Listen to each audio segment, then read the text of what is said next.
Grace എന്ന് പറഞ്ഞാൽ അതായത് കൃപായുഗം. എന്താ കൃപായുഗത്തിന്റെ പ്രത്യേകത?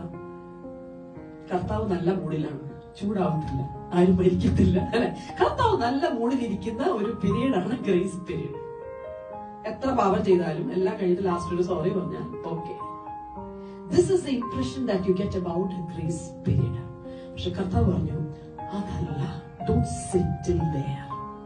അതല്ല, അതൊരു ബാക്ക് സ്ലൈഡറിന്റെ ഡെഫിനിഷൻ അബൌട്ട് ഗ്രേസ് ആണ്. Grace is all about empowerment to move ahead in power and in glory. So grace is empowerment. അതായത് മറ്റുള്ളവർക്ക് സാധിക്കാത്ത ചിലത് ഈ കൃപ ലഭിച്ചവർക്ക് സാധിക്കും. ഹല്ലേലൂയ. മറ്റ് അവരുടെ ജനറേഷനിൽ, that's what God told you, അവരുടെ ജനറേഷനിൽ പലർക്കും ചെയ്യാൻ കഴിയാഞ്ഞത് നിനക്ക് ചെയ്യാൻ പറ്റും. You are going to make a difference in your generation.